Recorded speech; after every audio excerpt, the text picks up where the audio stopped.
Welcome to my channel. আজিৰ first questionটো হ'ল which of the following was the most significant feature of the Indus Valley civilization? তলৰ কোনটো বৈশিষ্ট্য হিন্দু উপত্যকা সভ্যতাৰ আটাইতকৈ উল্লেখযোগ্য বৈশিষ্ট্য আছিল? ইয়াৰ কাৰেক্ট আনসাৰটো হৈ যাব অপশ্যন সি টাউন প্ল্যানিং। টাউন প্ল্যানিংটো আছিল হিন্দু উপত্যকা সভ্যতাৰ আটাইতকৈ উল্লেখযোগ্য বৈশিষ্ট্য। Question number 2 আছে River Chenab was known in ancient times as Chenab নদীখনক প্ৰাচীন কালত কি বুলি জনা গৈছিলে? ইয়াৰ কাৰেক্ট আনসাৰটো হৈ যাব অপশ্যন ডি আচিকনি। Next question number 3 To whom is the Gayatri mantra dedicated? Gayatri মন্ত্ৰ কাৰ বাবে উৎসৰ্গিত? ইয়াৰ কাৰেক্ট আনসাৰটো হ'ব option A Savitri A solar deity। Question number 4 Over which territory there were frequent clashes between Bahmani kingdom and Vijayanagar kingdom? কোনটো ভূখণ্ডৰ ওপৰত বাহমনি ৰাজ্য আৰু বিজয়নগৰ ৰাজ্যৰ মাজত সঘনাই সংঘৰ্ষ হৈছিল? ইয়াৰ কাৰেক্ট আনসাৰটো হৈ যাব option A the Raichur দোৱাব। Raichur দোৱাবত এইটো বাহমনি ৰাজ্য আৰু বিজয়নগৰ ৰাজ্যৰ মাজত সঘনাই সংঘৰ্ষ হৈছিলে। Next question number 5 When did Vasco da Gama came to India? Vasco da Gama ভাৰতলৈ কেতিয়া আহিছিলে? ইয়াৰ কাৰেক্ট আনসাৰটো হ'ব অপশ্যন বি 1498।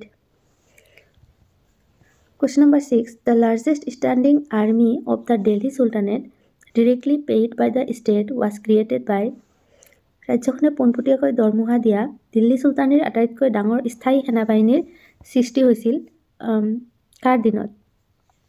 ইয়াৰ কাৰেক্ট আনসাৰটো হৈ যাব অপশ্যন ডি আলাউদ্দিন খিলজি। আলাউদ্দিন খিলজি দিনত দিল্লী চুলতানেট কি হৈছিলে আটাইতকৈ ডাঙৰ সেনাবাহিনীৰ সৃষ্টি হৈছিলে। Question number 7 ইয়াত আছে Who among the following founded the city of Ahmedabad? Ahmedabad চহৰখন প্ৰতিষ্ঠা কোনে কৰিছিলে বা প্ৰতিষ্ঠাপক কোন আছিলে? ইয়াৰ কাৰেক্ট আনসাৰটো হৈ যাব অপশ্যন বি আহমেদ শাহ। আহমেদ শাহ আছিলে আহমেদাবাদ চহৰৰ প্ৰতিষ্ঠাপক। Question number 8 Who was the last ruler of Delhi Sultanate? Delhi চুলতানতৰ শেষ শাসক কোন আছিল বা শেষৰ ৰজাজন কোন আছিল? ইয়াৰ কাৰেক্ট আনসাৰটো হৈ যাব অপশ্যন বি ইব্ৰাহিম লোডি। দিল্লী চুলতানতৰ লাষ্ট যোনজন ৰুলাৰ আছিলে তেওঁ আছিলে Ibrahim লোডি। Next question number 9 Where is ইবাদত খানা situated? ইবাদত খানা ক'ত অৱস্থিত? কাৰেক্ট আনসাৰটো হৈ যাব অপশ্যন ডি ফাতেপুৰ চিক্ৰী। ইবাদত খানাটো ক'ত আছে? ফাতেপুৰ চিক্ৰীত আছে। Next question number 10 Famous Vedic river which had long ago become extinct and now supposed to be following underground in Rajasthan is বহু আগতেই বিলুপ্ত হৈ যোৱা এতিয়া মাটিৰ তলত বৈ থকা বুলি ধৰা বিখ্যাত বৈদিক নদীখন কোনখন আছিলে? ইয়াৰ কাৰেক্ট আনসাৰটো হৈ যাব option D Saraswati. Question number 11 The French East India Company was founded in ফৰাচী ইষ্ট ইণ্ডিয়া কোম্পানীটো কিমান চনত প্ৰতিষ্ঠা হৈছিল? ইয়াৰ কাৰেক্ট আনসাৰটো হৈ যাব অপশ্যন বি 1664। ফৰাচী ইষ্ট ইণ্ডিয়া কোম্পানী মনত থাকিব ফ্ৰেঞ্চ ইষ্ট ইণ্ডিয়া কোম্পানী কেতিয়া প্ৰতিষ্ঠা হৈছিলে 1664 আৰু ডাইৰেক্ট ইষ্ট ইণ্ডিয়া কোম্পানী বুলি ক'লে 1600। তো ইয়াতে এটা ট্ৰিক লগাই দিয়ে বা কনফিউজ কৰি দিয়ে ফ্ৰেঞ্চ ইষ্ট ইণ্ডিয়া কোম্পানী বুলি দি দিয়ে। Who was the founder of Ramakrishna Mission? Ramakrishna মিছনৰ প্ৰতিষ্ঠাপক কোন আছিলে? ইয়াৰ কাৰেক্ট আনসাৰটো হৈ যাব অপশ্যন সি স্বামী বিবেকানন্দ। স্বামী বিবেকানন্দ আছিলে ৰামকৃষ্ণ মিছনৰ প্ৰতিষ্ঠাপক। Question number 13 সত্যাৰ্থ প্ৰকাশ was written by সত্যাৰ্থ প্ৰকাশ কোনে লিখিছিলে?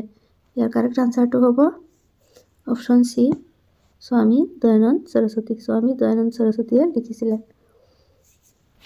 Question number 14 Who wrote the book entitled গুলামগিৰি? গুলামগিৰি শীৰ্ষক গ্ৰন্থখন কোনে লিখিছিল ইয়াৰ কাৰেক্ট আনসাৰটো হৈ যাব অপশন সি জ্যোতিবা ফুলে next question The Sotwari settlement was introduced by British in the dash Sotwari বসতি ইংৰাজে প্ৰৱৰ্তন কৰিছিল কেতিয়া কৰিছিলে ইয়াৰ কাৰেক্ট আনসাৰটো হৈ যাব অপশন ডি মাদ্ৰাজ আৰু Bombay presidency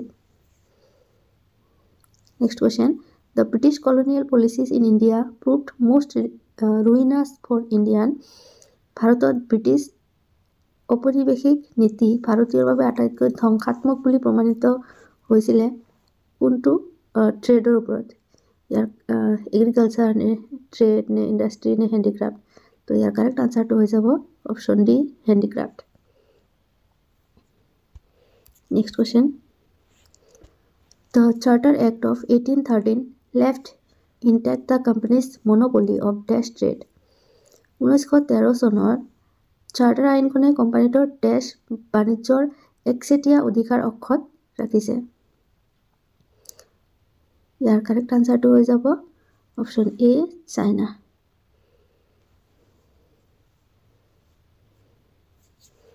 next question number 18 By the Act of 1858 the powers of the Board of Control and the Court of Directors was transferred to 1858 চনৰ আইন অনুসৰি নিয়ন্ত্ৰণ বোৰ্ড আৰু পৰিচালনা আদালতৰ ক্ষমতা হস্তান্তৰ কৰা হয় তো ইয়াৰ কাৰেক্ট আনসাৰটো হৈ যাব option A the Secretary of the State next question number 19 1909 Indian Council Act is also known as 1909 চনৰ ভাৰতীয় পৰিষদ আইনখনক কি বুলি জনা যায় ইয়াৰ কাৰেক্ট আনসাৰটো কি হ'ব কাৰেক্ট আনসাৰটো হৈ যাব option D Minto Morley reforms question number 20 who among the following had repealed the Vernacular Press Act তলৰ কোনে Vernacular Press আইন বাতিল কৰিছিল ইয়াৰ কাৰেক্ট আনসাৰটো কি হ'ব